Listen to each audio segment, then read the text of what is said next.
Programme मद्दे मुकाबले में खुशामदीद। मैं हूं रबिया एहसन और मेरे साथ मौजूद है रऊफ क्लासरा। और आज के प्रोग्राम में जिन टॉपिक्स में हम बात करेंगे उसमें सबसे पहले नवाज शरीफ की नाअहली, डॉन लीग्स और जनरल राहील की एक्सटेंशन से मुतालिक नए इंकशाफात, साबिक आर्मी चीफ जनरल बाजवा के तहलका खेज एतराफात ने नया सियासी महाज खोल दिया। नवाज शरीफ की नाअहली में अपने किरदार से इनकार, साबिक आर्मी चीफ राहील शरीफ पर बड़ा इल्जाम लगा दिया। फौज में किसके सर पर इमरान खान के इश्क का भूत सवार था। नून लीग के दौर में जनरल बाजवा को किन 3 वजूहात की बिना पर दबाव का सामना करना पड़ा। मौजूदा आर्मी चीफ से मुतालिक भी बड़ा इंकशाफ। जनरल बाजवा के इल्जामात कितनी हकीकत हैं या कितना फसाना, जानेंगे इंटरव्यू करने वाले सहाफी शाहिद मेतला से आज के प्रोग्राम में जो हमारे साथ मौजूद होंगे। इसके अलावा बात करेंगे सुओ मोटो का इख्तियार सुप्रीम कोर्ट के 3 जजेस को होगा। कौमी असम्बली से बिल मंजूर। साबिक वज़ीर-ए-आज़म नवाज शरीफ और जहांगीर तरीन की ताहयात नाअहली खत्म होने की राह हमवार। नून लीग ने इलेक्शन से कबल नवाज शरीफ को मुल्क वापस लाने के लिए बड़ा दाव खेल दिया। मरियम नवाज का कसूर में पावर शो। अदलिया पर बेगमात बच्चों के जेर असर फैसलों का इल्जाम दोहरा दिया। बिलावल की आला अदलिया पर सख्त तनकीद। साबिक ISI चीफ्स पर इमरान खान को इक़्तिदार में लाने का जिम्मेदार करार दे दिया। इसके अलावा बात करेंगे इंतखाबात मुलतवी मामला। सुप्रीम कोर्ट ने वजारत दाखिला और वजारत दिफा से इलेक्शन कराने से मुतालिक जवाब मांग लिया। सियासी दर्जा हरारत कम करने के लिए तहरीक इंसाफ से तहरीरी यकीन दहानी तलब। जस्टिस जमाल मंदुखेल अपने फैसले पर डट गए। सुप्रीम कोर्ट में आज क्या हुआ, समाअत का अहवाल भी आपके साथ शेयर करेंगे। क्लास साहब अब से कुछ देर बाद हमारे साथ मौजूद होंगे शायद मेतला साहब। इनका एक सीक्वल है इंटरव्यूज़ का, I think this is the third one जो सामने आया और उसमें बड़ी बड़ी चीज़ें रिवील हुई हैं। और जिस तरह उन्होंने अपने पहले जिस दिन उनकी फर्स्ट स्टोरी सामने आई थी तभी हमने उनको इंटरव्यू किया था, तो उन्होंने कहा कि आगे आप देखें जो इंकशाफात होते हैं उस पर तो फिर आप बहुत ही हैरत में चले जाएंगे। अभी ये जिस तरफ चली गई है चीज़, ये तो वाकई कुछ ऐसे ही लग रहा है कि कुछ बहुत ही अनबिलीवेबल किस्म की चीज़ें सामने आ रही हैं। प्रॉब्ली आपके लिए वो इतनी अनबिलीवेबल ना हो, लेकिन आम लोगों की नज़र से देखें तो ये बड़े बड़े इतराफात है। और इसमें 2-3 चीज़ें हैं। एक तो मेरा ख्याल अभी जारी है किस्त, वो कंटिन्यू, वो सीज़न ये 3 है, सीज़न 4 आना बाकी है।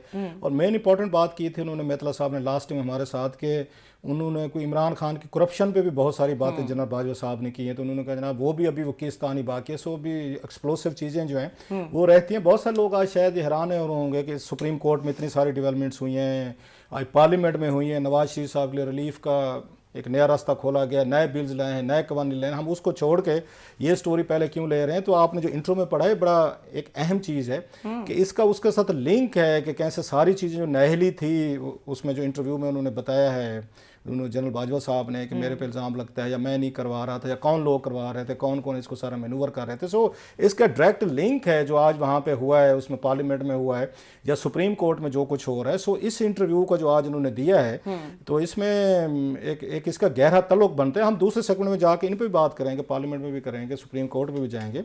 और जो अहम चीज़ है मेरा ख्याल इसमें, अगर ये जो शाहिद मेतला साहब का इंटरव्यू सारा मैंने पढ़ा है उसमें इन्होंने एक ही गो में ना, वन गो में जनरल बाजवा साहब ने, और उन्होंने मतलब सबको सेटल किया, अपने स्कोर सेटल किए। मतलब मैं नाम ले सकता हूँ, मेतला साहब हैं, चले उन्हीं से पूछते हैं। मैं अपना तबसरा रोक लेता हूँ कि कैसे वो कहते हैं with one stroke he settled his old scores with almost everyone. तो बहरहाल मेतला साहब से आप जी, शायद मेतला साहब आपको वेलकम करेंगे। अस्सलाम वालेकुम। बहुत शुक्रिया जी, वालेकुम अस्सलाम। अच्छा मेतला साहब, आपको तो मेरे ख्याल से आदत पड़ गई है, एक नई स्टोरी करते हैं फिर उसके बाद आप इधर उधर बैठे होते हैं इंटरव्यूज़ पे and you tell the stories, further stories. जिस तरह आपने कहा था कि जो इसमें चीज़ें रिवील होंगी वो एक के बाद दूसरी, एक यानी मायूस नहीं होंगे, पहले से बड़ी ही होगी पिछली वाली से। तो अभी जो आज की आपकी कॉलम था और जिसमें जो डिटेल्स थी, इसके बारे में बताइए, क्या क्या इंकशाफात थे? हमने भी पढ़े हैं लेकिन आप अपनी ज़बानी बताएं। जी, इसमें काफ़ी इम्पोर्टेंट बातें हुई हैं और सबसे पहले तो ये भी हुई कि किस तरह से डॉन लीग्स को क्रिएट किया गया। जनरल राहील शरीफ साहब एक्सटेंशन लेने में इंटरेस्टेड थे, तो वो एक्सटेंशन लेना चाहते थे, तो इसीलिए उन्होंने डॉन लीग्स का हवा बनाया और उसको इशू के तौर पे मीडिया के सामने भी रखा और आवाम के सामने भी रखा। तो ये भी एक तरह से पार्ट पॉलिटिक्स के हमें जो डायनेमिक्स है वो भी एक्सपोज होते नजर आ रहे हैं। और ओवरऑल भी इन आर्टिकल्स में आपको सिस्टम सारा एक्सपोज होता हुआ नजर आएगा। तो फिर नवाज शरीफ के हवाले से भी चीज़ें हैं कि किस तरह से नवाज शरीफ साहब को मैसेज भेजा गया जनरल कवर जावेद बाजवा साहब की जानिब से शुजात अजीम और मियां मुनीर के ज़रिए, और उनको कहा गया कि पानामा में आपकी नाअहली एक्सपेक्टेड है, तो बेहतर ये है कि आप रिजाइन करते हैं और 1-1.5 साल बाद इलेक्शन है, आप दोबारा वजीर आजम भी बन सकते हैं। और फिर इस बात पे मियां नवाज शरीफ रजामंद भी हो गए, लेकिन अहमद फवाद ने उनको जो है वो कर लिया, रजामंद कर लिया, राजी कर लिया, लेकिन एन वक्त पे मरियम नवाज ने उनको मना कर दिया और इस तरह से उन्होंने इस्तीफा नहीं दिया। और फिर ये भी जनरल बाजवा ने बताया कि देखिए फौज हर चीज पर या हर इदारे पे उस तरह से असरअंदाज नहीं हो सकती जिस तरह से ये परसेप्शन समझी जाती है, ये परसीव किया जाता है, या अदरवाइज एक अंडरस्टैंडिंग भी है और टू सम एक्सटेंट एक साइलेंट रियलिटी है कि जी फौज हर चीज पर इम्पैक्ट कर रही होती है या इन्फ्लुएंस कर रही होती है। तो जनरल बाजवा ने टू सम एक्सटेंट उसको भी क्लियर करने की कोशिश की है कि ऐसा नहीं है, जजेस ने अपनी मर्जी से भी बहुत सारे फैसले किए। फिर उन्होंने ये भी कहा कि मैं सुप्रीम कोर्ट को अप्रोच नहीं कर रहा था नवाज शरीफ की नाअहली के लिए, बल्कि हो सकता है पॉसिबली जनरल फैज ने ये सारी चीजें की हों। और भी बहुत सारे सवाल। अच्छा मित्तल साहब, आई मस्ट से कि ऐसे स्कूप जो आपने किए रिपोर्टर्स की ज़िंदगी में, मतलब वे बहुत कम आते होते हैं। You are lucky one to have this one, जो रिपोर्टर को आगे लेकर जाते हैं। आपने बड़ी मेहनत की है स्टोरीज़ पे और आप बड़ा अच्छा बड़ी स्टोरीज़ लेकर सामने आए। मैं उसमें बाकी सवालात पे आते हैं। मुझे इससे लगा है कि ये वो समझते हैं या मुझे तस्वर मिला है कि मरियम नवाज साहिबा जो हैं जब अपना यहाँ पे सेल चला रही थी, मीडिया सेल, और जिसमें सोशल मीडिया था, तो जनरल रहील के साथ भी जो फटे हुए, तो मोस्टली अगेन उन्हीं को ब्लेम किया जाता है कि उनका सोशल मीडिया है। उस वक्त आर्मी या उस वक्त की कमांड के खिलाफ वो ट्विटर वगैरह सोशल मीडिया पे वो कैंपेन चलाए हुए थे। और इसमें भी जनरल बाजवा साहब बड़ा वाज़ेह तौर पर कह रहे हैं कि जनाब के हमने जब इस पे डॉन लीक्स पे ये ट्वीट वगैरह किए और हमने वापस लिए, तो मरियम साहिबा ने बड़ी कैंपेन चलाई और मेरे पास सलमान शहबाज आए तो मैंने उनको कहा जनाब पहले मरियम साहिबा को तो रोकें। सो आप समझते हैं कि मतलब आर्मी ये समझती है कि मरियम साहिबा का रोल था अपने वाले साहब को डिसक्वालीफाई कराने में। पहले जनरल रहील के खिलाफ एक कैंपेन शुरू हुई, फिर बाजवा साहब आपके इंटरव्यू में कह रहे हैं। ये तस्वीर मेरा ठीक है जो मैं आपको कह रहा हूँ आपके इंटरव्यू पढ़ के? सर देखिए कलासरा साहब, इस तरह से भी इसको बिल्कुल डिराइव किया जा सकता है, बट दूसरी तरफ वो ये भी बता रहे हैं कि कितनी सारी कॉम्प्लिकेशंस होती हैं और बहुत सारी, मैंने जैसे आपके पहले वाले इंटरेक्शन में भी आपको एक चीज एक्सप्लोर करके बताई थी कि मेरे लिए भी ये it was new exploration for me as well, कि जी इंटेलिजेंस एजेंसीज अपने तौर पर भी काम कर रही होती हैं और उनके अपने ऑपरेशंस भी होते हैं, वो बियॉन्ड जो हेड ऑफ इंस्टीट्यूशन होता है उसके भी बहुत सारे काम कर रहे होते हैं। टू सम एक्सटेंट इस तरह का भी तासुर बहरहाल जरूर मिलता है।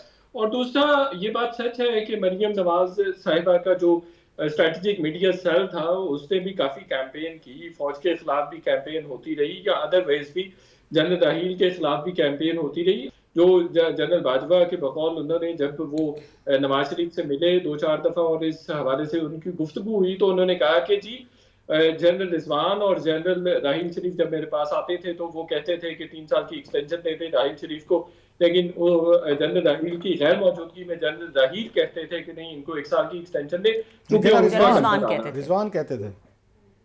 जी जी जी, जनरल रिजवान कहते थे। जी जी जी, तो ये इस तरह का भी है। और अच्छा आपको याद होगा मित्तल साहब के उन्होंने कहा कि मैं सॉरी आपकी बात काट रहा हूँ, we want to understand it, कि उसी साल जिस साल ये एक्सटेंशन लेना चाह रहे थे 2019 से मेरा ख्याल है, उसमें तो मेरा ख्याल फरवरी मार्च में तो एक वह ट्वीट किया गया था कि जनाब के ये जनरल रहील जो हैं वो कोई एक्सटेंशन नहीं लेंगे, टाइम पर वो रिटायर हो जाएंगे। फरवरी की बात है, फरवरी 2019 अगर मैं गलत नहीं कह रहा, जब मार्च होगा तो अचानक उनके जहन में कैसे बैठ किया गया? फरवरी 2016 की बात आप कर रहे हैं? जी sorry 2016, thank you for correction. जी जी बिल्कुल, ये ठीक कह रहे हैं। और देखिए मैंने आपके साथ एक और इंटरेस्टिंग चीज आपके साथ शेयर कर लेता हूँ। मैंने जब जनरल बाजवा के साथ ये इंटरेक्शन हो रहा था तो स्टार्ट में ही मैंने कहा मैं पाकिस्तान में 2 एंटिटीज ऐसी हैं जिनका मैं स्पेशलिस्ट हूँ, एक एस्टेब्लिशमेंट और एक दूसरा इमरान खान साहब, कि मैं इनकी साइकी का मुझे पता है और किस तरह से ये ऑपरेट करते हैं उसका भी पता है।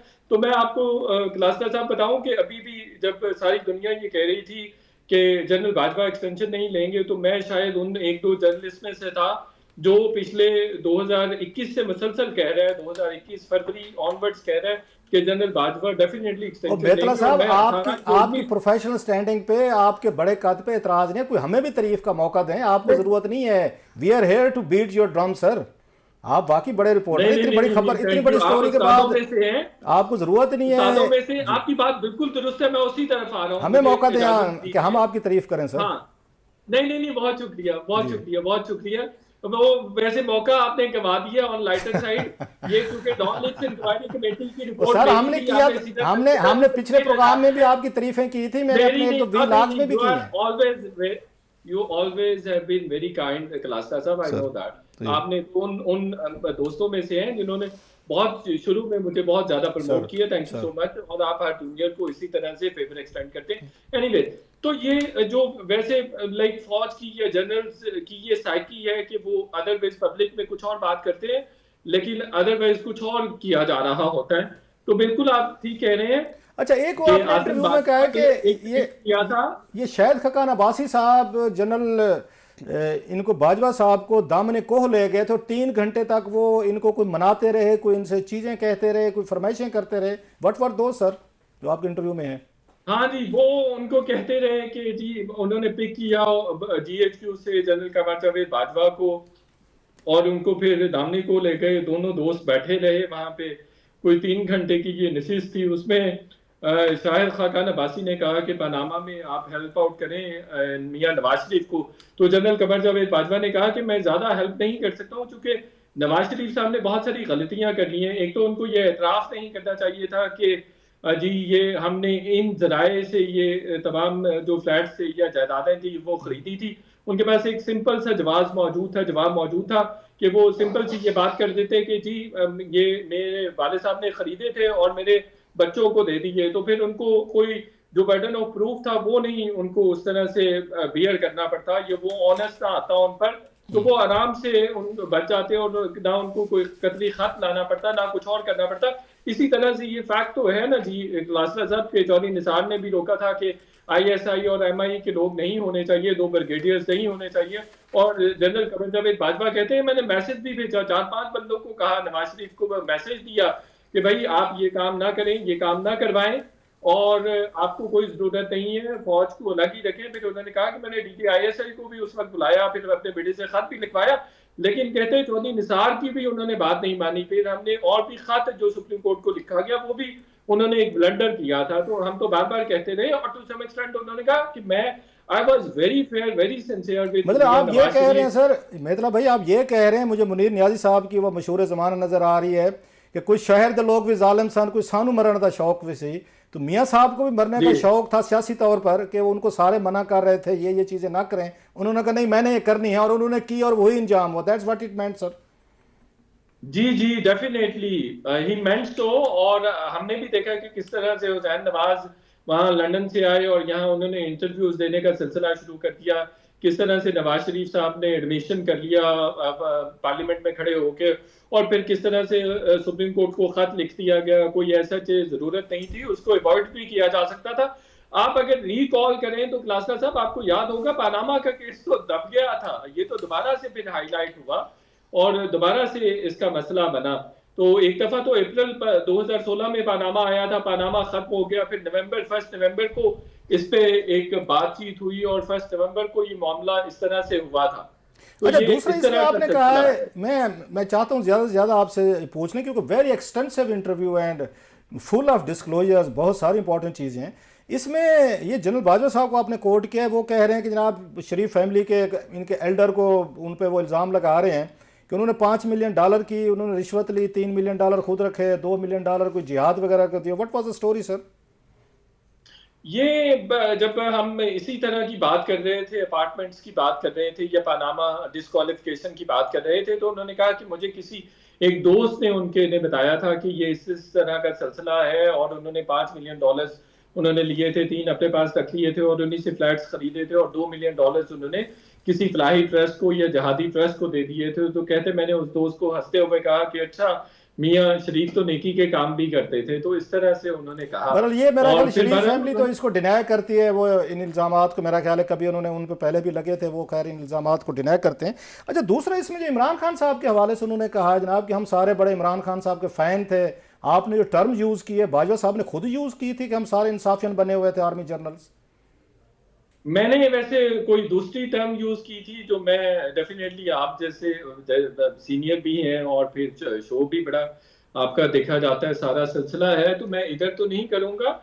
तो वो जो टर्म मैंने यूज की थी वो, और जिसके जवाब में मैं समझ गया वही जो टर्म बाय कर ली बाजवा साहब ने, तो ये बड़ी महजब टर्म है जो मैं यूज करता मतलब है हूं। जो काफी मतलब चूंकि सोशल मीडिया पे कहा जाता है जो टर्म यूज आती जी है दैट्स व्हाट ही जी जी यूज वही फॉर। टर्म मैंने यूज की थी। तो आपको पता है मैं बड़ा नहीं बोल्ड आपने हूं यूज की या और बाजवा साहब ने यूज की? मैं नहीं, वो टर्म मैंने यूज की, मैंने सवाल पूछते हुए यूज की। ओके तो अच्छा और उन्होंने फिर क्या उन्होंने कहा? बाय करते हुए जवाब दे दिया, बाय ओके करते हुए जवाब दे दिया उन्होंने। वही लाइक कहा बिल्कुल हम भी तो इंसाफी थे। उन्होंने फिर हंसते हुए कहा हम सारे जनरल्स इंसाफी थे, हमारे ऊपर इमरान खान को लाने का भूत सवार था नहीं और नहीं हम इमरान आप जरा खान साहब एक के मिनट इश्क मित्रा में भाई, गिरफ्तार। जब आपने वो टर्म जी यूज की तो सोशल मीडिया पे उनको तरीके इंसाफ के लोगों को ह्यूमिलिएट करने के लिए, मॉक करने के लिए यूज की जाती है, तो बाजवा साहब ने भी वही उसी टर्म में जवाब दिया कि हम भी वही बने हुए थे, या उन्होंने इंसाफियन यूज किया?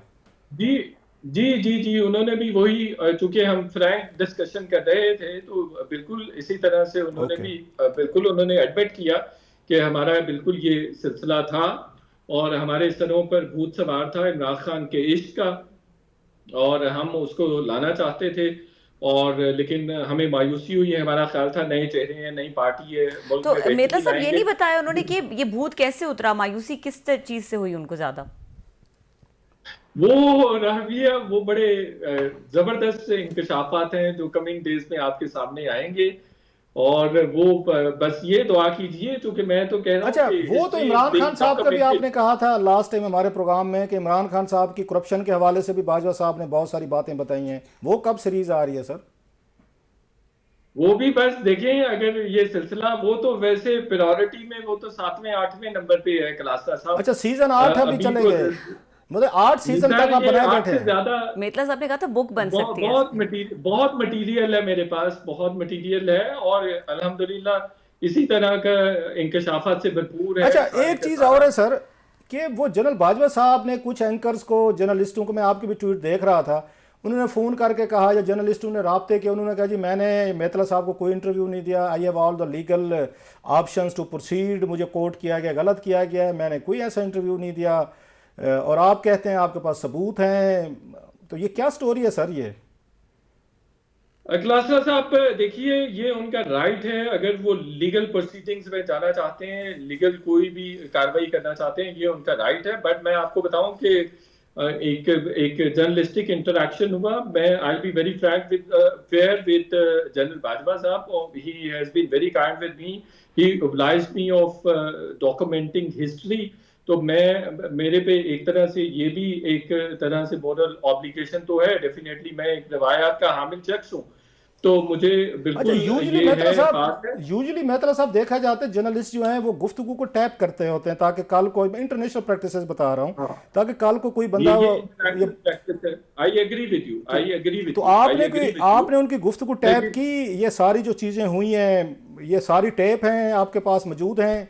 क्योंकि लगता तो नहीं ये है कि नहीं जितना नहीं आपने नहीं, प्रिसाइज मैं लिखा है कि यू हैव सर्टेन, या तो एक एक पॉइंट लिखते रहे हैं या आपने उनकी गुफ्तगू जैसे हम जर्नलिस्ट करते हैं टेप की आपने उनकी?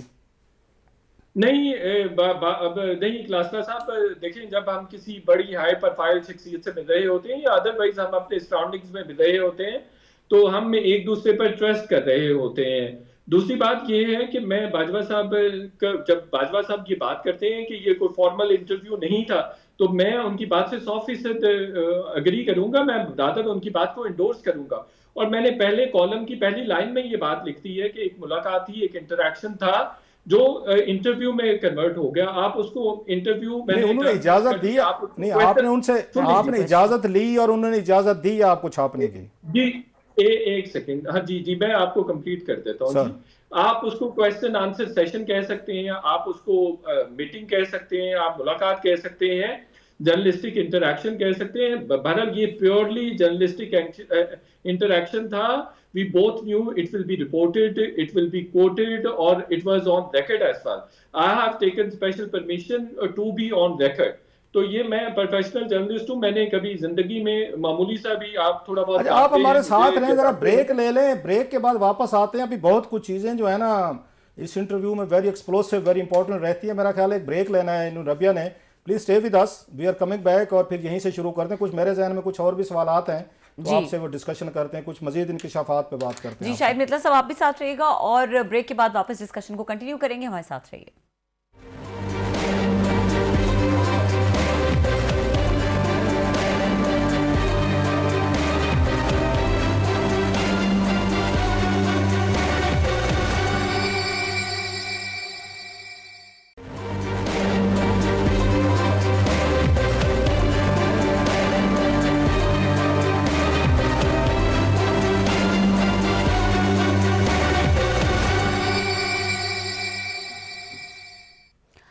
Welcome back. और शाहिद मेतला साहब हमारे साथ मौजूद हैं। मेतला साहब ये बताइए कि एक और तासुर इस इंटरव्यू जो सामने आता है वो ये है कि जनरल बाजवा ने कहीं पे किसी चीज़ की ओनरशिप नहीं ली। जहाँ पे भी कोई गलत काम है या कोई इस तरह का काम है जहाँ पे ये सवाल उठ सकता है कि ये उनका डोमेन नहीं था, इनको ऐसा नहीं करना चाहिए था, वहाँ उन्होंने या तो अपने सबॉर्डिनेट्स पे डाला है या जुडिशरी पे डाला है या सियासतदानों के गलत फैसलों पर डाला है या पैनामा पर डाला है।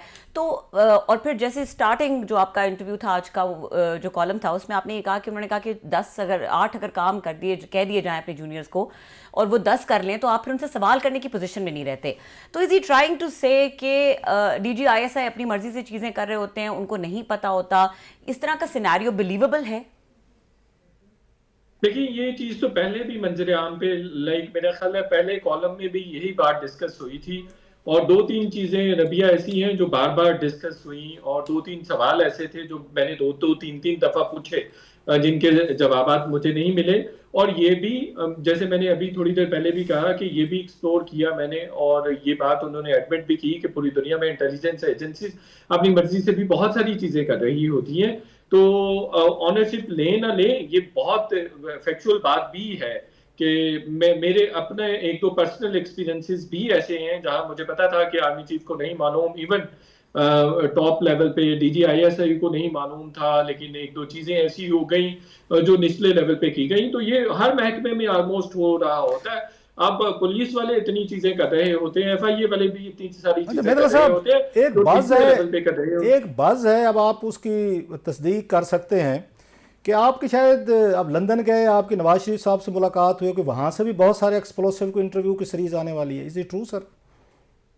नहीं, उधर तो बल्कि मैं फ्रैंकली बताऊं क्लास्टा साहब, अब आप बड़े बोल्ड भी हैं, तो आपके जो मैं बताऊं कि मैं मुझे कोई ज्यादा मैंने बल्कि कंप्लेंट की उनकी टीम से। मैंने कहा यार मैं जर्नलिस्ट हूं, तो मैं खबर अगर मुझे नहीं मिलेगी तो मैं तो अगर अमेरिका के सदर से भी मिल रहा होऊंगा तो खबर नहीं मुझे मिलेगी ना, तो मैं समझूंगा कि बस मैंने ना जो अपना मैंने टाइम जाया कर दिया।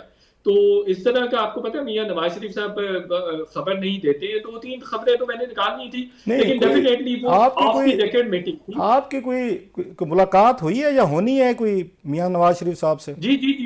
जी, नवाज शरीफ साहब से मेरी कोई मुलाकात थी, और वो कब हुई है? अभी रिसेंटली हुई है सर? अभी रिसेंटली हुई है लंदन में? जी रिसेंटली 4 मार्च को हुई है, लेकिन वो उसमें ज्यादातर हम ज्यादा लोग बैठे हुए थे, 1-2 मिनट ही मेरी उनके साथ। अच्छा, मेरी इन्फॉर्मेशन तो ये थी, जो मेरे किसी सोर्स ने कोई मुझे बताया तो मैं उससे इसलिए पूछ लिया कि शायद अकेले भी कोई मुलाकात हुई है आपकी मियां साहब से, और यही आपने उनसे भी कोई नहीं ऐसा तो उस तरह से अकेले नहीं कही जा सकती कि अकेले एक्सक्लूसिव मीटिंग हुई है, लेकिन ऐसे 1-2 मिनट की बात हो गई अकेले, और वो फिर वो कुछ ऐसी चीज है जो वो पर्सनल है, और फिर ऑफ द रिकॉर्ड थी। ये सारी मीटिंग ऑफ द रिकॉर्ड थी। अगरचा मैं 1.5 घंटा बैठा रहा उनके पास, तो बाकी तो उसमें लोग बैठे हुए थे, लेकिन मेतला साहब अगर ये खबर मैं ना यहाँ पे आपसे पूछता हूँ, आप तो चुप करके पी गए थे कि लंदन से भी हो आए हैं, मियां नवाज शरीफ साहब से मिले हैं, 1.5-2 घंटे आपने गुजार भी लिए,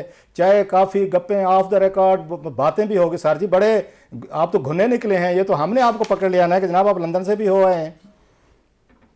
नहीं, लंदन वाला मैंने बल्कि ट्वीट किया हुआ था। मैं 5-7 दिन बाद कोई भी एक्टिविटी हो उसके बाद कोई ट्वीट करता हूँ। अच्छा, मैंने कहा ट्वीट नहीं देखा था, somebody told me, मैं भी शायद किसी ने देखा हो, मैंने नहीं देखा। मुझे पता है आपको किसने बताया। और मैं आपको इंटरेस्टिंग बात बताऊं, मेरा कुछ दिन पहले हमारे दोस्त ही हैं मंसूर खान साहब, वो मुझे चैलेंज कर रहे थे, तो मैंने कहा यार मेरी कुछ इस तरह की भी एक्सपर्टीज है कि अगर कोई एंकर, कोई जर्नलिस्ट पाकिस्तान में, इस्लामाबाद में खास तौर पर कोई खबर करता है ना, तो मुझे उसके सोर्स का भी पता होता है कि इसका क्या सोर्स हो सकता है, और मैं अब आप हमारे 10-15 सोर्सेज मिनट पर उस पे बात काम सुने, अब करती आप हमारे सोर्सेज तो तक मुझे भी बात सुने मित्रा भाई, बात सुने, अब आप मुझे हमारे पता है सोर्सेज कि तक आपको पहुंच रहे हैं तो किसने वापस हम बताया। आपको लेके आते हैं आपके इंटरव्यू पे, जरा यहाँ पर वापस आते हैं सर।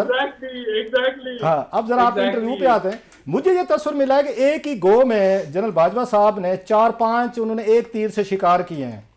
उसमें उन्होंने मरियम नवाज साहबा को भी स्कोर सेटल किया है, इमरान खान साहब पे भी किया है, जनरल रहील पे भी किया है, जनरल रिजवान पे भी किया है, और सबसे बढ़कर जनरल आसिम मुनीर साहब के बारे में जिन्होंने बात की है वो बड़ी अहम बात की है। ज़रा वो हमें वो बताएंगे कि उन्होंने कोशिश की है कि इस वक्त जनरल आसिम और हुकूमत के दरमियान सेम पेज जो चल रहा है, इस सेम पेज को डिस्टर्ब किया जाए और इनको मैसेज भेजा जाए कि जनाब एक्सीलेंसी, ये जो सारा आया था अकामा का लेटर जो है वो दुबई से लेकर आए थे, ये तो जनरल आसिम मुनीर लेकर आए थे, he might be then DGMI, अगर मैं गलत नहीं कह रहा, जब इन्वेस्टिगेशन हो रही थी। जरा उस पर बताएंगे बिल्कुल हमें। वो DGMI थे, लेकिन उन्होंने वैसे जनरल बात ये की थी, और वो बिल्कुल भी जनरल आसिम मुनीर को ऑफेंड नहीं करना चाह रहे हैं, बल्कि आसिम मुनीर और उनके अच्छे ताल्लुकात हैं। कमिंग डेज में आपको पता चलेगा कि उन्होंने एक दो चीजें बड़ी कॉन्फिडेंटली कही हैं, और आप लोग सारे हैरान रह जाएंगे उनके कॉन्फिडेंस पे, और वो इस हद तक कॉन्फिडेंट हैं कि लाइक कि अगर मतलब जनरल आसिम उनके साथ बहुत फ्रेंडली हैं, बल्कि उनके बड़े करीबी मुलाजिम हैं उनके साथ, तो उन्होंने और भी काफी सारी बातें कही हैं, तैनाती के हवाले से भी हमारी काफी सारी बातें हुई हैं, तो वो भी एक बहुत इंटरेस्टिंग और रेवलेटरी स्टोरी है कि किस तरह से उनकी तैनाती हुई और क्या क्या हुआ, कौन कौन से इंसिडेंट्स हुए। तो ऐसा नहीं नहीं, है वो कि क्या उन्होंने कहते कोई हैं, पुराना पर्चा जो मित्र offend साहब कर बड़ी दिया। अहम बात बता रहे हैं आप, वो क्या कहते हैं कि वो जनरल आसिम मुनीर को आर्मी चीफ बनवाना चाहते थे, कोई रुकावट नहीं डाली, कोई समरी पे उन प्रॉब्लम पैदा नहीं किया, ही वाज फॉर हिम के he should be the army chief, that's वो what he told you. Javed Chaudhry sahab ने क्लासरा साहब आपको बता तो दिया है और वो बताया है, तो लाइक मैं भी कुछ थोड़ा बहुत उसमें इजाफा कर दूंगा, तो आपको तब तक वेट करना चाहिए मेरा ख्याल है। नहीं मतलब है, आपने कहा ना, क्योंकि हमने तो ये सुना हुआ है ना कि वो जनरल आसिम को उन्होंने रोकने की कोशिश की, वो आर्मी चीफ ना बने, जनरल सैयद शमशाद के लिए कोशिश की, फिर कहा किसी को बना दें, इनको ना बना दें। इवन मेरी तो ये भी इतलात है कि शायद सऊदीज़ को भी कोई मैसेजिंग डिलीवर किए गए थे कि ये आसिम मुनीर साहब जो हैं ऑन सर्टन ग्राउंड्स इनको ना बनने दें, और ये बातें जो हैं ये आसिम मुनीर साहब के नोटिस में हैं कि इन्होंने कितनी कोशिशें की, एफर्ट की कि ब्लॉक किया जाए, इनको ना बनने दिया जाए। तो फिर भी अभी वो समझते हैं कि आसिम मुनीर साहब और उनके दरमियान बड़े आइडियल तल्लुकात हैं और वो इनको बड़ा, इनके साथ एक कॉमरेडशिप या whatever, still he believe so. जी, वो एटलीस्ट ये समझते हैं, और वो उनको लगता है कि उनके बड़े करीबी मरासिम हैं, उनकी तफसीलात कमिंग डेज में सामने आएंगी। और वो हाँ, वो ये बात जरूर है कि लाइक उन्होंने ये प्रपोज किया था कि general Sahib Shamshad army chief बन जाए और जनरल आसिम ठीक है। मुनीर वो चीफ ऑफ जॉइंट चीफ बन जाए। तो ये भी उन्होंने लाइक उन्होंने चाहा था, और इस हवाले से बातचीत भी हुई, और उसमें भी काफी सारे रेवलेशंस है। और लेकिन ये बात भी सच है कि बहुत अच्छा, सारी इससे जगहों पे आसिम मुनीर साहब लास्टली मेरा ख्याल है हमने फिर ब्रेक पे जाना है। हालांकि दिल चाह रहा है कि आपके साथ लंबी बात की जाए, आपके साथ बात हो सकती है, you are full of information.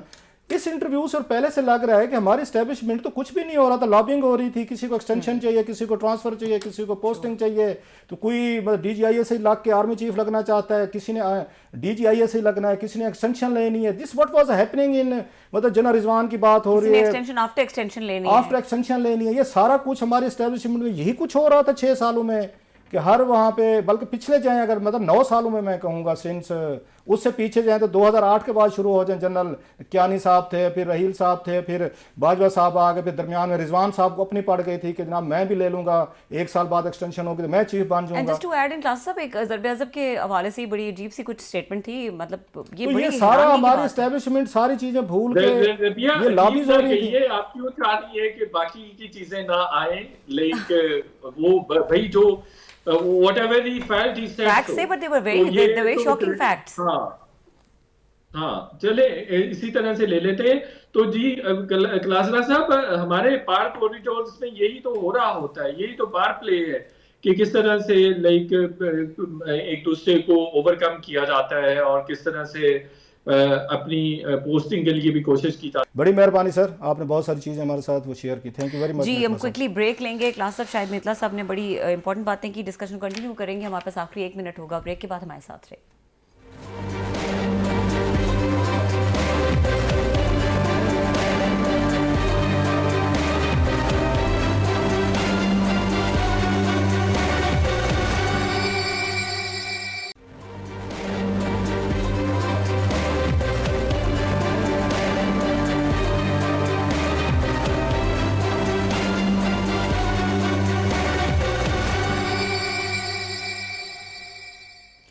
Welcome back. और क्लास साहब, जिस तरह से शाहिद मितला साहब ने ये सारा सीक्वल लिखा है और जिस तरह से वो कह रहे हैं मजीद भी इसमें चीज़ें आएंगी, तो ये तो पंडोरा बॉक्सेस हैं जो खुलने के, और जहाँ पे इतनी कॉम्प्लिकेटेड सिचुएशन बनी भी है, तो वहाँ पे तो ये बहुत ज़्यादा लग ऐसे रहा है कि इस तरह की बातों से मज़ीद इंतशार फैलेगा, मज़ीद कोई आपस में रिफ्ट्स क्रिएट होंगी। इसका इम्पैक्ट मुल्क पे क्या होगा, लेकिन ये कि सहाफ़त की एक अपनी जिम्मेदारी है कि अगर कोई इस तरह की चीज़ है तो वो सामने लेकर आनी है। बट अब इसमें अहम बात यह है कि ये इंटरव्यू दूसरी साइड से एंडोर्स होता है या उस पर वो क्या करते हैं, ये तमाम चीज़ें हैं जो देखने वाली हैं। लेकिन बहरहाल एक फैक्ट है कि जो भी चीज़ें कही हैं शाहिद मितला साहब ने, वो इससे पहले सामने नहीं आई। उनके बारे में कोई ये भी नहीं कहा जा सकता कि किसी ने प्रिडिक्ट की हो। साहब आपने सही बात की। दूसरी बात है, मैं तो इस हक में एज ए जर्नलिस्ट, ये चीज़ें सामने आनी चाहिए। People have the right to know. अच्छा, दुनिया भर में किताबें लिखी जाती हैं, जो एक्स प्रेसिडेंट्स होते हैं, एक्स प्राइम मिनिस्टर्स होते हैं, इंटेलिजेंस CIA चीफ हूँ, FBI चीफ हूँ, MI के हूँ या दीगर हूँ, हमारे यहाँ पे वो पढ़ जाती है, कोई किताब नहीं लिखता। इतने बड़े बड़े राज हैं अपने साथ ले जाते हैं, तो आपकी कौम की वो नहीं होती, उसकी ग्रोथ नहीं होती, उसकी पता नहीं चलता, उसका ग्रूमिंग नहीं चलती। आपको पता चलना चाहिए कि माजी की लीडरशिप जो है वो क्या क्या कर रही थी, कहाँ कहाँ ब्लंडर मारे, गलतियाँ की। माना है ना उन्होंने जनरल साहब और ने जिस इसमें तरह वो बार बार कह रहे हैं कि पावर कॉरिडोर्स में हो क्या रहा होता है, हमारे लिए बड़ी एक हम तो ये समझते हैं ना, आर्मी कमांड के हवाले से जो हमें तस्वर दिया जाता है कि वन मैन शो होता है, वो एक ही आदमी होता है। लेकिन अब जो चीज़ें सामने आ रही हैं, तो वो तो जनरल साहब खुद कह रहे हैं कि मुझे तो पता ही नहीं था जनरल फैज़ क्या कर रहे थे, या उस वक्त के दौर में उनको नहीं पता था, जनरल रहील को नहीं पता था जनरल वो रिजवान क्या कर रहे थे। अब जनरल रिजवान साहब हैं, वो अपना खेल खेल रहे थे कि मुझे 1 साल इनको ले दूं।